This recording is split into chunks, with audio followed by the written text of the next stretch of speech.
Բարև ձեզ հարգելի դիտողներ, YouTube-յանի Մալիքի եթերում զրուցելու եմ Հայաստանի Եվրոպական կուսակցության ղեկավար Տիգրան Խզմալյանի հետ։ Ցանկության դեպքում կարող եք բաժանորդագրվել YouTube-յանի Մալիքին։ Բարև ձեզ, պարոն Խզմալյան։ Բարի երեկո, պարոն Կիրակոսյան։ Պարոն Խզմալյան, Նիկոլ Փաշինյանը տեղեկացրեց, որ Ադրբեջանից 4 գերի է վերադարձել Հայաստան։ Դուք սա ինչպես եք մեկնաբանում, իշխանականները սա ներկայացնում են խաղաղության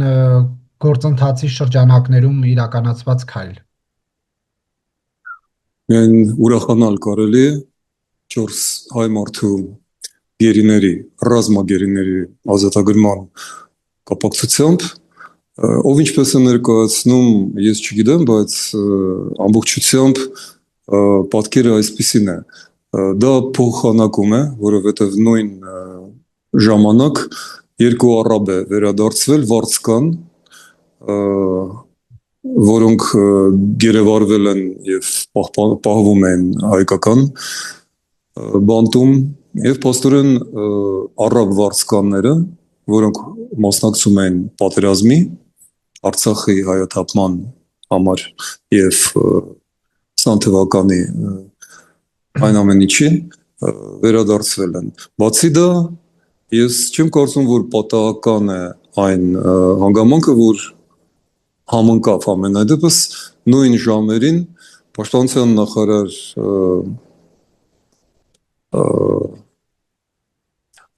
նախարարը Հայաստանի հայտարարեց, որ հայկական զորքերը ստիպված են լինելու թողնել մի կարևոր դիտակետ, ավելի ճիշտ դա դիտակետ չէ, ինչ մենք պոստ ենք անվանում, դիրք, Սև լճի մոտ։ Այսինքն, ես կարծում եմ, որ այս փոխանակումը պետք է դիտել այս ամեն ինչի ենթատեքստում և բնականաբար սա դառնություն է ավելացնում մեր ուրախությանը 4 հայի ազատման կապակցությամբ։ Այսինքն դուք կարծում եք, որ ոչ թե փոխանակումը եղել է սիրիացի վարձկանների հետ, այլ ձեր խոսքերով դիրքի հետ։ Ես պարզապես թելադրում եմ 3 փաստ, դուք նշեցիք մեկը, ես ավելացրեցի 2-ը։ Այդ ամենը տեղի է ունեցել 24 ժամվա ընթացքում։ Եթե դուք կամ որևէ մեկը համարեն, որ դա պատահականություն է, դուք ունեք այդ իրավունքը, ես իրավունք ունեմ կարծելու, որ սա պատահական կամ համընկնող հանգամանքներ չեն, որ սա գործարք է։ Բայց մենք արդյունքում ունենք 4 հայ ազատագրված, իսկ տարածքները դե ինչ, տարածքները մենք կարող ենք վերադարձնել։ Պարոն Խզմալյան, ամսի 14-ին հունվարի բազմաթիվ իրադարձություններ տեղի ունեցան, ոչ միայն գերիների վերադարձներ, որը իրապես սպասված և ուրախալի լուր է, այլ նաև Թրիփի հետ կապված Միրզոյանն ու Ռուբիոն պայմանավորվածություններ ձեռք բերեցին Վաշինգտոնում, և ըստ այդմ Թրիփի կառավարումը 49 տարով է հանձնվում ամերիկյան կողմին, և 74-26 հարաբերակցությամբ ընկերության բաժնեմասերը, որից 74-ը Միացյալ Նահանգներինն է, դուք ինչ գնահատական ունեք։ Ես սկզբից հարցնեմ ձեզ, որպեսզի իմ գնահատականը լինի ավելի հիմնավոր։ Ձեզ համար որևէ նորություն այս ամեն ինչում կար։ Արդյոք այդ տեղեկության համար արժեր օվկիանոս կտրել և արտգործնախարարին Հայաստանի կանչել Վաշինգտոն, ինչպես եք կարծում։ Լավ, կարող եք զերծ մնալ գնահատական տալիս, ես կարծում եմ, որ իրականում որևէ նորություն չկար և ամենայն դեպս Արարատ Միրզոյանը անկեղծորեն ասաց, որ այստեղ նոր բան չկա։ Ուրեմն կարծում եմ, որ Թրիփը դա ընդամենը առիթ էր և իրական բովանդակությունը այդ այցելության, կարևորագույն այցելության բոլորովին այլ էր։ Ուղղակի այդ մասին կողմերը, հատկապես Միացյալ Նահանգները, որոշեցին չասել, գերադասեցին չասել, բայց դժվար չէ կռահել, թե որն էր այդ այցի իրական նպատակը։ Որն էր։ Ես մոմ չեմ պահել, բայց քանի որ մենք բանական մարդիկ ենք եւ հասկանում ենք, որ աշխարհում շատ բաներ փոխկապակցված են, չի կարելի չհասկանալ, որ Հայաստանի արտգործնախարարը Միացյալ Նահանգներ է կանչվել նախ եւ առաջ այն պատճառով, որ Միացյալ Նահանգները կարևոր որոշումներ են ընդունել մեր անմիջական հարևանի Իրանի հետ կապված եւ նրանց անհրաժեշտ էր տեղեկացնել որոշ բաներ ճշտել, որոշ բաներ թելադրել, որոշ բաներ պարզաբանել Հայաստանին բավական բարձր մակարդակով։ Պետքարտուղարը ինչ որ անհեթեթ հին հնացած նորություններ որևէ արտգործնախարարին հայտնելու համար չի կազմակերպում նման հանդիպումներ։ Ուրեմն ես մեծ հավանականություն եմ տեսնում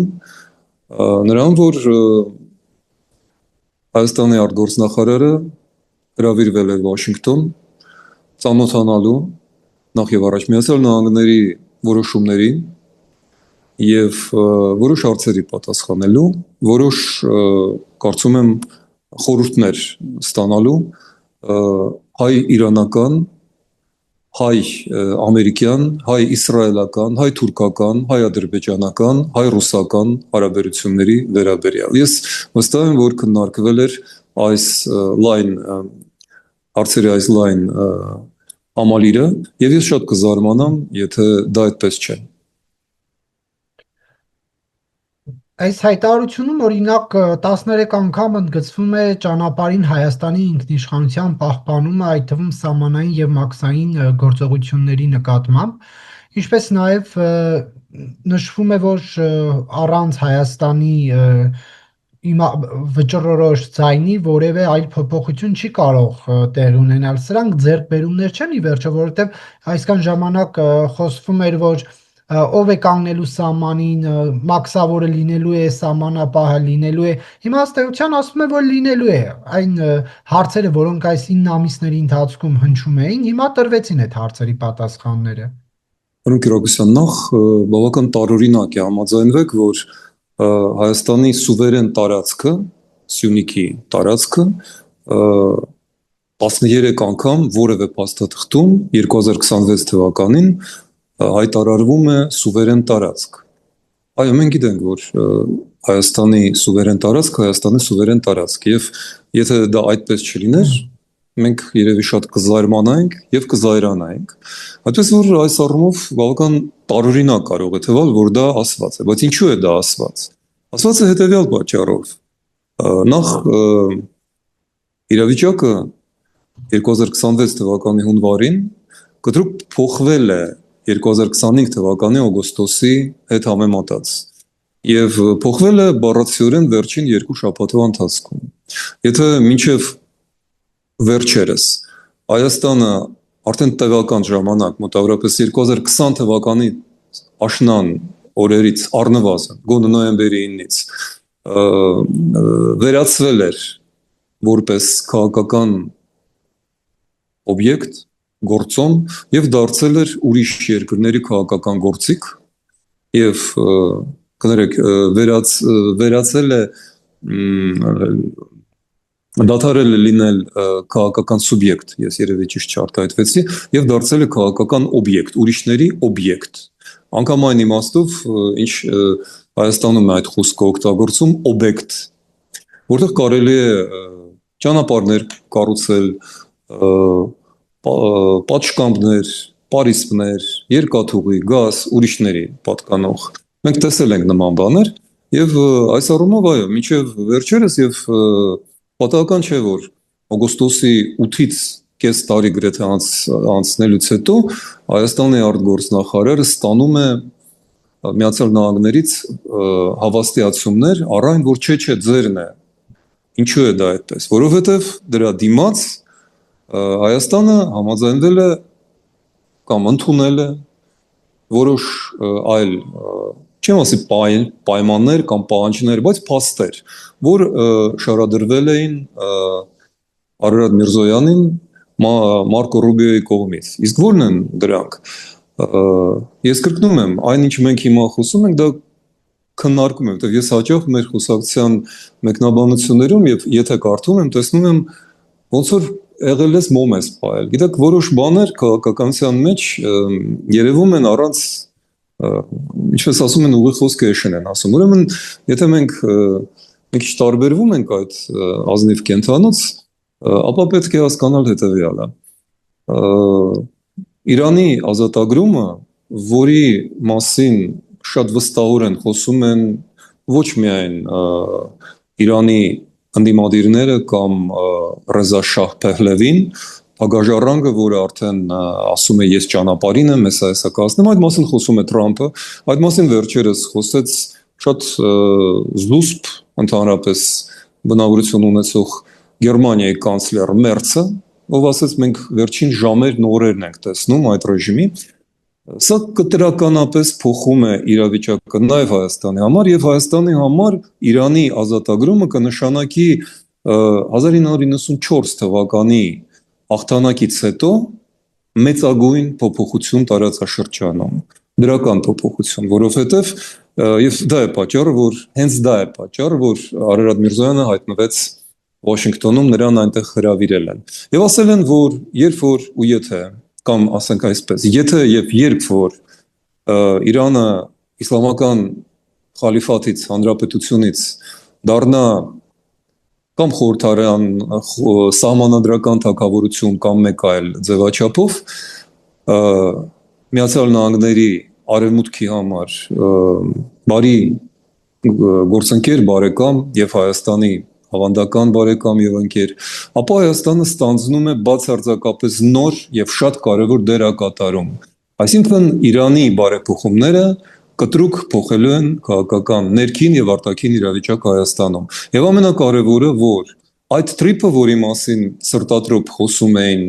կես տարի կամ մոտավորապես եւ որի մասին 13 անգամ ինչ-որ բաներ հաստատելով խոսում է նաև Արարատ Միրզոյանը, կորցնում է իր նախկին կարևորությունը, որովհետև Միացյալ Նահանգները պարզապես չեն ցանկանում գլխի վայր անել ամեն ինչ արված էր, բայց նրանց հետաքրքրությունները Հայաստանի հանդեպ հիմա կախված են ոչ թե Թուրքիայի եւ Ադրբեջանի բարեհաճությունից եւ նրանց հանդեպ իր հերթին Իսրայելի բարեհաճությունից, այլ բոլորովին այլ նպատակներ են հետապնդում, քանի որ Իսրայելը եւ Միացյալ Նահանգները այլևս չեն հետապնդում այն նպատակները, որոնք դրված էին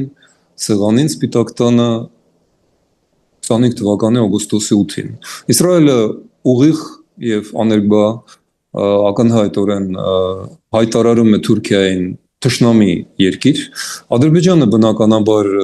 այս պատճառով կորցնում է իր նախկին կարևորությունը Իսրայելի համար, որովհետև Ադրբեջանը Իսրայելի համար կարևոր էր Իրանի դեմ։ Երբ որ Իրանը դառնում է բարեկամական երկիր, այդպես են ենթադրում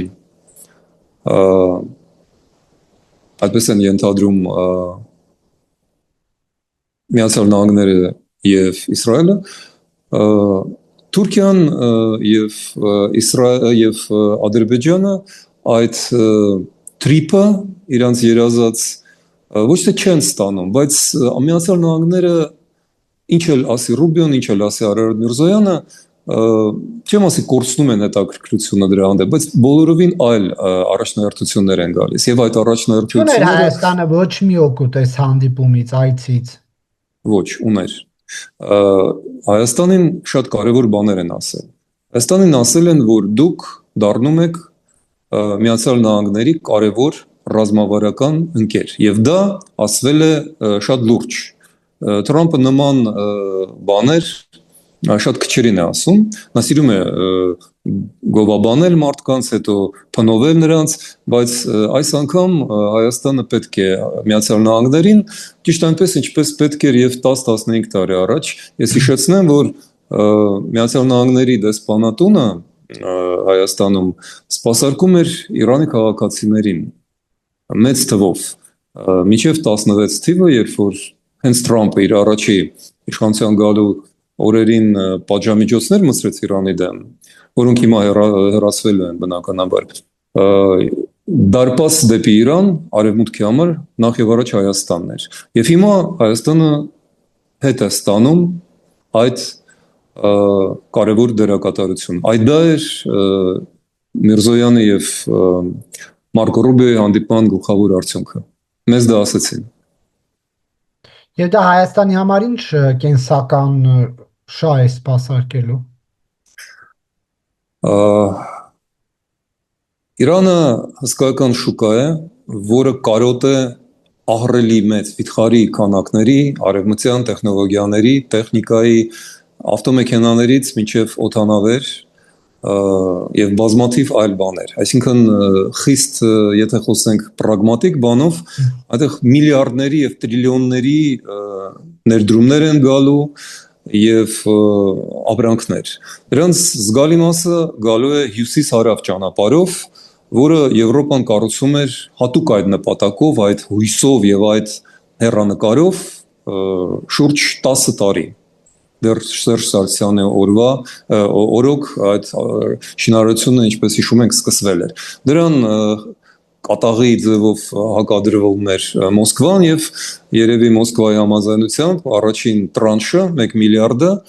Հայաստանում մսխեցին, գողացան։ Այնուամենայնիվ կարևորությունը այդ նախագծի այդքան էր, որ Եվրոպան երկրորդ անգամ արդեն Փաշինյանի օրոք եւս 1 միլիարդի չափ եվրո գումար է հատկացրել եւ այդ շինարարությունը այսպես թե այնպես կատարվում է եւ այս ճանապարհը դառնալու է Հայաստանի կյանքի ճանապարհ, որը Ուկրաինան, Սևծովը, Վրաստանը, Հայաստանը, Իրանը կապելու են Եվրոպայի եւ Պարսից ծոցի միջև արաբական աշխարհի, Հնդկաստանի, այսինքն Հայաստանը դառնում է իսկապես ռազմավարական ճանապարհ, որովհետեւ Թրիպը դա Թուրքիայի եւ Ադրբեջանի ներքին շահերի, մի քիչ էլ Չինաստանի եւ ասենք Ղազախստանի, Ուզբեկստանի համար էր կարևոր։ Հայաստանը այնտեղից ստանալու էր ծիծաղելի ինչ որ կոպեկներ 20 կիլոմետրանոց ճանապարհի կեսի համար, իսկ հյուսիս-հարավը դա նախ 500 կիլոմետրանոց ճանապարհ է, երկրորդը դա բարեկամական, այլ ոչ թե թշնամական երկրները միավորող, միացնող տրանսպորտային ռազմավարական ճանապարհ է, որի առանցքում Հայաստանն է։ Ահա մեր առաջին հայացքից երևացող ակնհայտ շահերը այստեղ։ Պարոն Խզմալյան, տեսեք, դուք ասում եք տարօրինակ է, որ Հայաստանի ինքնիշխան տարածքի մի կտորի հետ կապված ինչ որ փաստաթղթում 13 անգամ նշվել է, որ դա Հայաստանի ինքնիշխան տարածք է, բայց մինչ այս ասվում էր, որ հայկական վերահսկողություն չի լինելու, Հայաստանի մաքսավոր սահմանապատ չի լինելու, բայց այս փաստաթղթում նշվում է, որ ոչ միայն դրանք են լինելու, այլ նաև դատական իշխանությունն է լինելու, այլ մարմիններ, եթե այդտեղ ինչ որ մի բան եղավ, Հայաստանի դատարաններն են դրանով զբաղվելու, հա։ Հիմա եթե դա այս փաստը արձանագրման այս ամեն ինչը տարօրինակ էր, բա մինչ այս տարօրինակ չէր, որ ասում էին հայեր չեն լինելու։ Ոչ տարօրինակ չէր, որովհետև եթե չլիներ այս նոր զարգացումը Իրանում, շատ հնարավոր է, որ ամեն ինչ կլիներ ճիշտ այնպես, ինչպես դուք նկարագրեցիք ձեր հարցի երկրորդ մասում։ Իսկ հիմա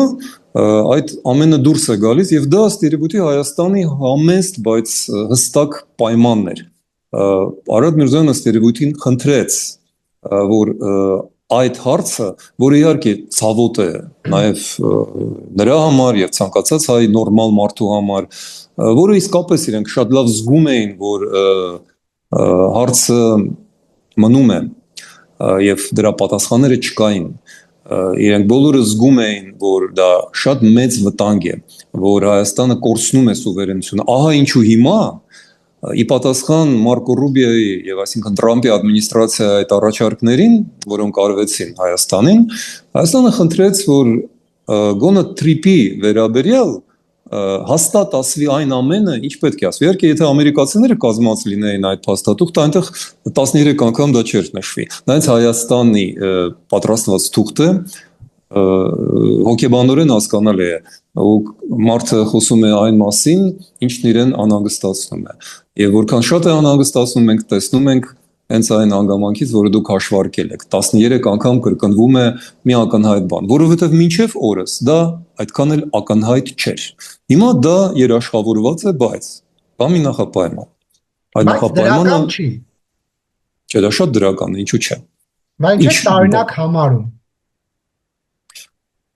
Եկեք հասկանանք, ով ինչ է ասել։ Ես ասում տարօրինակ է, դուք ինքներդ եք հարցնում, ինչու այդ բառը 13 անգամ նշված է։ Ասում տարօրինակ է, չէ՞ որ ակնհայտ բանը սուվերեն Ես չեմ ասում ինչու է նշված, ես ասում եմ 13 անգամ արձանագրվում է, որ դա Հայաստանի ինքնիշխան տարածք է։ Ես էլ ասում եմ տարօրինակ է, չէ՞, թե դուք համաձայն չեք։ Ինձ թվում է, որ դա տարօրինակ, ինչու Հայաստանի ինքնիշխան տարածքի մասին մի փաստաթղթում երկու էջի վրա 13 անգամ նշված է, որ կարծում եմ տարօրինակ չի, որովհետև մինչ այս վատատեսական բաներ էին տարածվում։ Լավ, դուք կարծում եք, որ տարօրինակ չէ, ես կարծում եմ տարօրինակ է, բայց ես հասկանում եմ ինչու է դա 13 անգամ նշված։ Թեև մեկ անգամ էլ նշված լիներ, բավական կլիներ։ Լուրջ փաստաթղթերում 13 անգամ նույն բանը չի ասվում։ Քանի որ չեմ ասում, որ դա անլուրջ է, ուղղակի այդքան մեծ էր տագնապը մեր կառավարության, որ հիմա իրենք 13 անգամ կրկնեցին։ Եվ ամերիկացիները ասին՝ լավ, ուզում եք 13 անգամ կգրենք։ Ինքնիշխան տարածք է ձեր, որովհետև մինչև այդ Իրանի զարգացումները այդ ինքնիշխանությունը երաշխավորված չէր։ Հայաստանը չուներ Ամերիկայի համար այն արժեքը, որը հիմա ունենք։ Ունենք շնորհիվ նրա, որ Իրանը թեքվում է դեպի արևմուտք։ Դա է հիմնական պատճառը։ Ցավոք սրտի ինքներս մենք սուբյեկտ չդարձանք, գործոն չդարձանք։ Կարող էինք, բայց չդարձանք։ Կարող էինք եւ հենց այդ պատճառով էր Հայաստանի եվրոպական կուսակցությունը, որ ես պատիվ ունեմ ներկայացնելու, 9 ամիս առաջ, արդեն 10 ամիս առաջ առաջարկում էր ազգային ժողովին եւ ընդունվեց ի վերջո մեր առաջարկը, մեր նախաձեռնությունը եւ մեր գործընկերների օգնությամբ, առանց նրանց մենք երևի չէին կարողանա դա անել, բայց կարեւոր է որ ընդունվեց օրենքը եւ չէր կատարում։ Եթե այդ օրենքը կատարվեր, եթե Հայաստանը դիմեր Եվրամիությանը անդամակցության համար, ապա մենք ոչ թե գործիք տարածք կլինենք, այլ գործոն կդառնայինք, սուբյեկտ կդառնայինք։ Հիմա մենք դառնում ենք կամաց-կամաց, բայց ոչ թե մեր նախաձեռնությամբ, մեր շնորհիվ, մեր պայմաններով, այլ ուրիշների։ Բայց ընդունենք դա շնորհակալությամբ, ապերախտ չլինենք։ Ահա ինչու եմ ես այս ամենն ասում։ Պարոն Խզմայրյան, Կարողացա միտքս բացատրել։ Այս հարցը կարող է որոշ ժամանակ անց ժամանակավրեպ դառնալ, բայց այնուհանդերձ Թրամփը հայտարարել է, որ ԱՄՆ-ն կարող է հարձակվել Իրանի վրա առաջիկա 24 ժամվա ընթացքում, Reuters-ն է գրում այդ մասին։ Դուք ինչ եք կարծում, ինչ գործիքներով կհարձակվի։ Ներողություն, Թրամփը չի հայտարարել, Reuters-ը հղում է անում իր աղբյուրներին։ Դուք ինչ եք կարծում, այդ հարձակումը ինչպես կլինի, որտեղից կլինի։ Թրամփը ասել է ինչ է նա պատրաստում անել, այդտեղ Reuters-ը պետք չէ։ Թրամփը չի ասել, որ այս հրապարակման մեջ 24 ժամվա դրվագը նկատի ունեմ։ 24 ժամվա դրվագը շատ բան է ասում, երևի մերձն է դա նկատի ուներ, այո, մենք ամեն օր սպասում ենք դրական զարգացումների, բայց դա չի նշանակում, որ մենք ուզում ենք, որ Ամերիկան հարձակվի Իրանի վրա։ Ամերիկան չի հարձակվում Իրանի վրա։ Ամերիկան կրկնելու է այն, ինչ արվել էր 25 թվականի 12 օրյա պատերազմի ընթացքում։ Այսինքն ռմբակոծվելու են կոնկրետ օբյեկտները վիրահատական ոսկերչական ճշգրտությամբ, բոլորը ցնցված են, թե ինչ ճշգրտությամբ էր ընտրված թիրախը եւ ինչպես էր թիրախավորվում այս կամ այն օբյեկտը։ Իրենք ասել են, նշել են թիրախները։ Իմիջիալոց ոչ բոլորը երևի գիտեն, բայց պատերազմի ժամանակ ոչ մի իրանական բանակի զինված ուժերի ոչ մի օբյեկտ, ոչ մի զինծառայող չի տուժել եւ չի թիրախավորվել։ Թիրախավորվել են իսլամական գվարդիայի, այսպես կոչված Ալ-Կուդսի, իսլամական հեղափոխության գվարդիայի բարձրաստիճան պաշտոնյաները եւ նրանց կենտրոնակայանները։ Ըստ երևույթին Միացյալ Նահանգների հարվածները, եթե դրան հասնի, ուղղված են լինելու այդ կառույցների իսլամական զինված ուժերի, որտեղ ոչ բոլորը երևի գիտեն, որ Իրանում կա բանակ, սովորական զինված ուժեր եւ այդ ինչպես ասենք Ռուսաստանում FSB-ի զորքեր կան եւ բանակ։ Այ բանակը ոչ Իսրայելը, ոչ Միացյալ Նահանգները պատերազմի ժամանակ չէին թիրախավորում, չէին խփում նրանց օբյեկտներին, ցույց տալու համար, որ իրենք չեն պատերազմում Իրան պետության դեմ, Իրանի բանակի, Իրանի ժողովրդի հետ, իրենք թիրախավորում էին իսլամական ռեժիմը։ Հիմա հարվածները եթե լինեն, ուղղվել են ճիշտ այդ ուղղություններով։ Դա է այն, ինչ նկատի ունեն Միացյալ Նահանգները եւ Թրամփը դա ուղիղ ասել էր։ Պարոն Խզմայլյան, տեղեկություններ կան, որ հայ-թուրքական սահմանի ախուրիկ անցակետից ռուս սահմանապահները դուրս են հանվելու, այնտեղ Հայաստանի դրոշն է բարձրացվել, ինչպես համայնքապետն է լրատվամիջոցներին փոխանցել։ Այս գործընթացը ինչի շրջանակներում է տեղի ունենում։ Արդյոք Հայաստանի իշխանությունը, որ ըստ էության որտեղ գրել է օտար սահմանապահներին հանել Հայաստանի սահմաններից, դրա շրջանակներում է, թե այս ճանապարհների ապաշրջափակման հետևանք է սա։ Երբ մենք հանդիպում ենք կառավարության ղեկավարի հետ արտախորհրդարանական շրջանակներում, մենք տեղեկացվել ենք, որ Ռուսաստանը դեռ 24 թվականին պատրաստ էր հանել իր զորքերը Թուրքիայի եւ Հայաստանի սահմանից, ինչպես նաեւ Իրանի եւ Հայաստանի սահմանից, այդ ժամանակ Հայաստանի իշխանությունները նպատակահարմար չգտան դա անելու, մի հարցրեք ինչու, ես դրա պատասխանը չունեմ, իսկ այն ինչ ես կարծում եմ չեմ ուզում եթերում ասել, այսինքն ռուսները նենց չի որ նոր են 26 թվին են դա որոշել կամ իրենք պատրաստ են դրան, դրանք այլևս նպատակահարմար չէին գտնում այնտեղ զորք պահել, առավել եւս Ուկրաինայում ծանրագույն պատերազմի պայմաններում, իրենք ունեցած ամբողջը գցում էին ուկրաինական ռազմաճակատ, բայց հիմա ես ավելին քան վստահ եմ, Նիկոլ Փաշինյանի կառավարությունը ի վերջո անելու է այն, ինչ անելու հորդորում ենք մենք եվրոպական կուսակցությունը տարիներ շարունակ, առնվազն 8 տարի 2018 թվականից մենք պահանջում ենք, հորդորում ենք, խնդրում ենք, աղաչում ենք, որ օր առաջ դուրս բերվեն Հայաստանից ռուսական ռազմաբազան, ռուսական զորքերը, որ Հայաստանը սկսի եվրոինտեգրացումը։ Փաշինյանը լսում էր մեզ, հետո գնում էր Մոսկվա, իրեն այնտեղ ուրիշ բաներ էին ասում, եւ նա չէր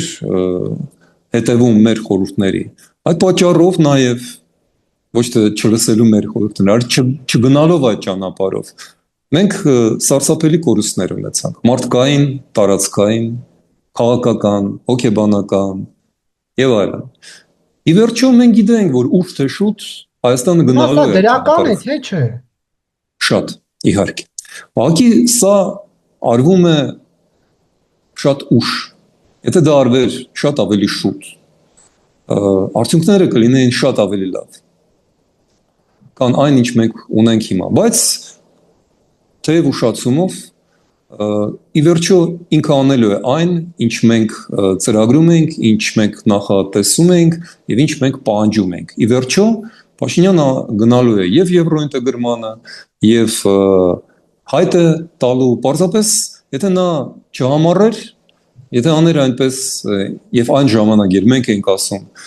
մենք ոչ Արցախը կկորցնենք, ոչ անկլավները կհանձնենք։ Իմիջիալոց եթե գործի արագ եւ խելացի, եթե լսի մեզ, մենք դեռ կարող ենք գոնե անկլավները փրկել իմիջիալոց։ Եվ դա նույնպես Իրանի զարգացումների պատճառով կլինի, այլ ոչ թե նրա գիշերվա երազի, որից հետո նա արթնացավ եւ որոշեց դառնալ ազգային ազատագրական պայքարի հերոս։ Ոչ, դա այդպես չէ։ Եվ դա Մարկո Ռուբիոյի եւ Արարատ Միրզոյանի խոսակցության հերթական արդյունք է։ Կրկնում եմ, այն որ թուրքերը հիմա շատ ավելի մեղմ են լինելու, այն որ ռուսները հեռանում են կամ հեռացվում են սահմաններից, այդ ամենը Վենեսուելայի եւ Իրանի զարգացումների հետ ունի անմիջական ուղիղ կապ։ Պարոն Խզմալյան, Ռուսաստանը ռուսկա միտումներ Ռուսաստանի կողմից Հայաստանում հատուկ օպերացիա իրականացնելու թե ոչ, ինչպես Կիևի հետ են անում։ Այդ օպերացիան վաղուց կատարված է։ Հայաստանը այս պահին ռուսական գաղութ է։ Կարող ենք մենք արդյոք համեմատվել որևէ այլ երկրի հետ։ Բայց հիմա ռուսական արկեր չեն ընկնում Երևանի գլխին։ Արկերը ընկնում էին Արցախում, դուք եթե նկատել եք։ Պատերազմը այնտեղով էր անցել, բայց դա Հայաստան էր։ Դա մեր երկիրն է։ Դա մեր ժողովուրդն էր, մեր բանակն էր այնտեղ կանգնած։ Մեր տղաներն էին, որոնք հիմա եռաբլուրում են։ Պարզապես դրանք պետք չէր հասնել։ Իսկ Ռուսաստանը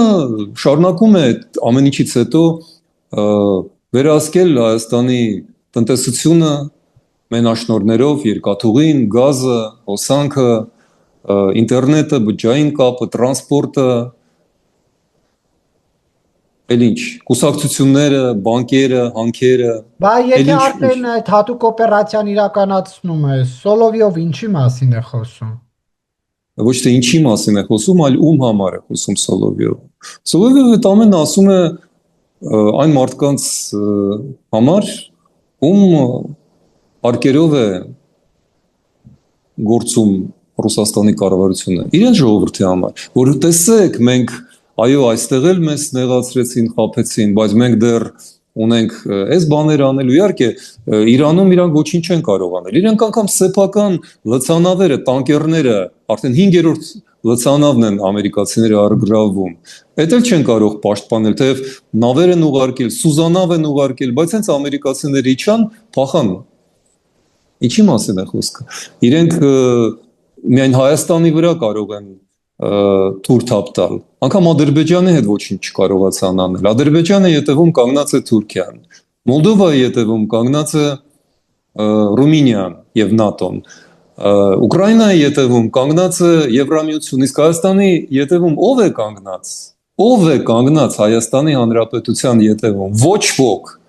Հիմա Սոլովյովի այդ հայտարարությունը հայաշվի առնելով թե նա ով է, ինչ դիրք է զբաղեցնում, ապա նա անցալվում է որպես Կրեմլի քարոզիչ։ Հիմա դա իր անձնական տեսակետն էր, թե պաշտոնական Մոսկվան էր խոսում Սոլովյովի շուրթերով։ Սոլովյովը ունի անձնական տեսակետներ, Մոսկվայի պաշտոնական տեսակետը մեկը չէ։ Մոսկվան աշխատում է եւ Ուկրաինայում եւ Մոլդովայում եւ Վրաստանում եւ Հայաստանում մի քանի ձեռքերով, ավելի քան 2։ Այնտեղ առանձին խմբեր են հետախուզական SVR կոչվող Նարիշկինի խումբը, այնտեղ առանձին է աշխատում, այստեղ է աշխատում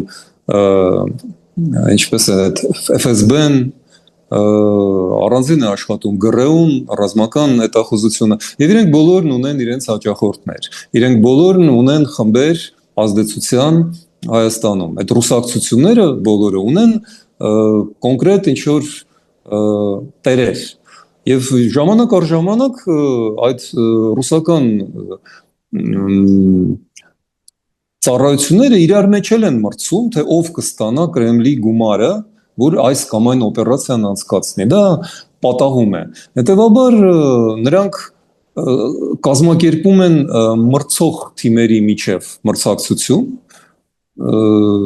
Այդ թվում նաև ԿՊ-ն էր իրենց հաճախորդը, դա ակնհայտ է։